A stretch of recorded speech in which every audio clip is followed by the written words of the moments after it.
Ça te rapproche de Dieu.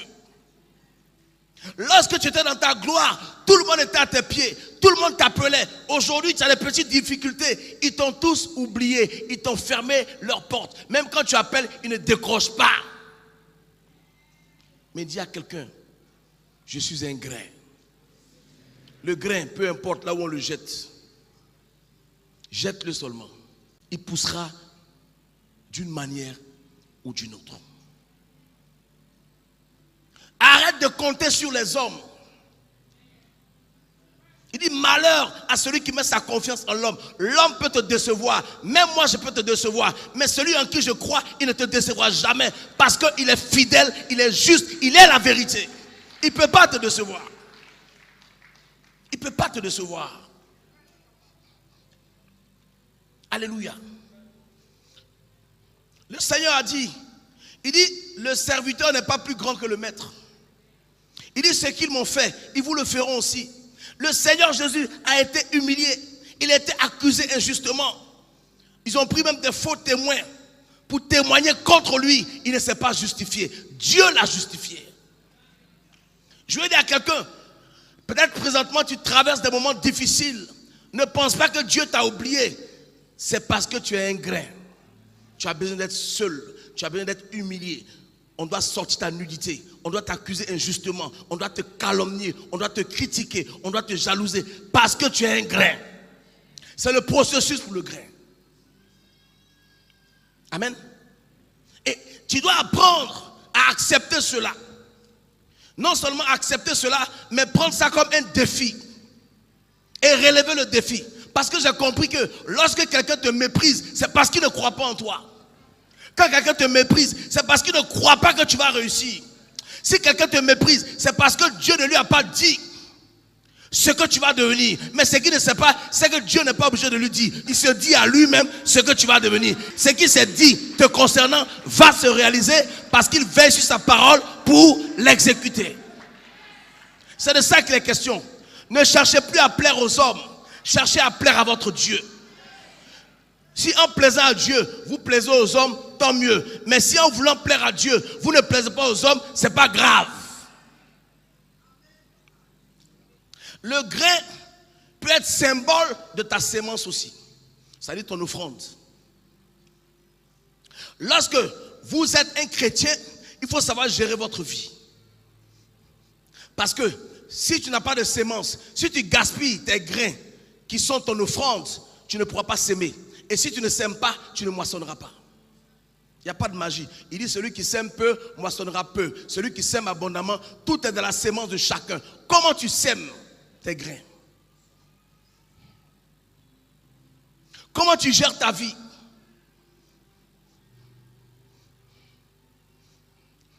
Comment tu t'organises? C'est ce que tu as que tu sèmes. Exode 31, versets 1 à 6. L'Éternel parla à Moïse et dit, sache que j'ai choisi Bethsalel, fils d'Uri, fils de Hur, de la tribu de Juda. Je l'ai rempli de l'Esprit de Dieu, de sagesse, d'intelligence et de savoir pour toutes sortes d'ouvrages. Je l'ai rendu capable de faire des inventions, de travailler l'or, l'argent et l'airain, de graver des pierres à enchâsser, de travailler le bois et d'exécuter toutes sortes d'ouvrages. Et voici, je lui ai donné pour aide Oliab, fils d'Aïsamak, de la tribu de Dan. J'ai mis de l'intelligence dans l'esprit de tous ceux qui sont habiles pour qu'ils fassent tout ce que je t'ai ordonné. Je prends ce verset pour que vous compreniez que aujourd'hui, si on a des savants, si on a des sachants, c'est Dieu, à cause du fait qu'il voulait bâtir le tabernacle, il a choisi des personnes en qui il a mis du talent, de l'habilité, pour qu'ils puissent bâtir le tabernacle, parce que le tabernacle était un plan céleste, et aucun être humain n'avait une intelligence céleste pour bâtir le tabernacle. Donc c'est Dieu qui donne le plan, il donne les dimensions, et puis il choisit les personnes, les ouvriers et les ingénieurs qui vont bâtir le tabernacle.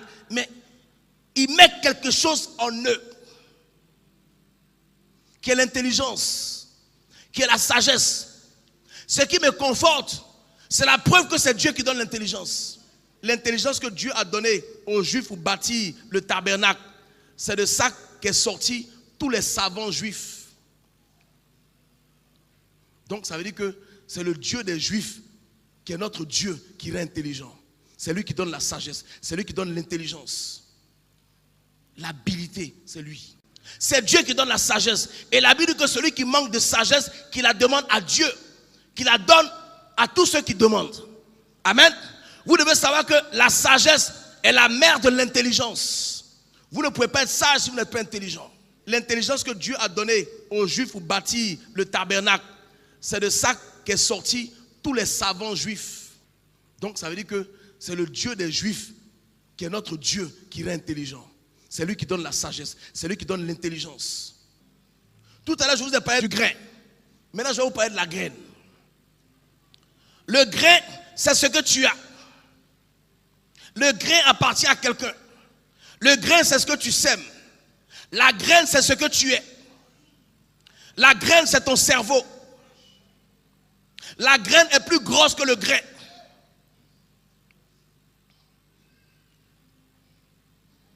Lorsque quelqu'un est super intelligent dans le monde, on dit il a de la graine.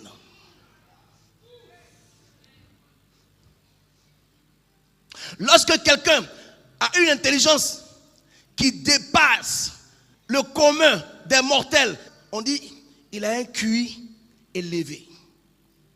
Amen. Ou bien il a un QI au-dessus de la normale. Mais c'est quoi le QI? C'est le coefficient intellectuel. C'est ça la graine. Les chrétiens ont besoin d'être intelligents. Romains 12 dit quoi? Il dit ne vous conformez pas au siècle présent, mais soyez transformés par le renouvellement de l'intelligence. C'est-à-dire que pour avoir la graine, tu dois changer ton intelligence. Tu dois changer ta façon de réfléchir. Tu dois changer de mentalité. Tu dois changer ta façon de voir les choses. Les choses sont comme elles sont parce que tu les vois de la manière dont elles sont. Tu peux les changer dans ta tête. Personne n'est plus grand que ce qu'il n'a jamais pensé être. Chacun d'entre nous est le résultat de ce qu'il pense être. Vous savez, le cerveau est le centre de notre intellect. Tout part du cerveau. Mais le cerveau, il est comme une boule, c'est comme un grain. Amen. Dans la rue, lorsque quelqu'un est super intelligent, on dit c'est un mind's body. Vous savez c'est quoi le mind's body? C'est de ça que je vous parle aujourd'hui. Le mind's body part du mot mind qui est intelligence. Body c'est un djula. Ça veut dire que ton intelligence court. Quelqu'un qui réfléchit vite. C'est ça le mind's body. Un mind's body c'est quelqu'un qui ne laisse pas passer une opportunité. Quand il voit l'opportunité, il la saisit. Quelle que soit la situation, il ne la laisse pas passer parce que c'est un mind body. Il rattrape la situation. Et puis il maîtrise la situation. Et puis il change, il s'impose à la situation. C'est ça un mind's body. Je vais raconter mon histoire. Lorsque j'ai rencontré Papa Cognan, il m'a dit je veux monter un groupe de rap. Je veux 3 jeunes hommes. Il dit est-ce que vous savez rapper? Imaginez si j'avais dit non. On ne serait même pas en train de parler. Quand il m'a posé la question là, j'ai body mon mind. C'est-à-dire j'ai réfléchi, chap. J'ai dit moi, je rappe tous les jours. Même quand je dors, je rappe. Quand je me réveille, je rappe. Quand j'ai sommeil, je rappe. Alors que je n'avais jamais rappé. Je veux dire à quelqu'un, quand tu as un mind's body, si on veut te proposer quelque chose, c'est que la chose est déjà à toi. Ne réfléchis pas. Accepte d'abord la chose et commence à réfléchir après. C'est ça un mind's body. Lorsque je lui ai dit oui, j'avais pris un engagement. Dès que je suis rentré chez moi, j'ai commencé à m'exercer. C'est ça un mind's body. Un mind's body, c'est quelqu'un qui crée là où il n'y a rien. Est-ce que je parle à quelqu'un? Je veux susciter une nouvelle génération en Côte d'Ivoire et en Afrique. Aujourd'hui là, Le Mansbury là, il ne compte ni sur son père, ni sur sa mère.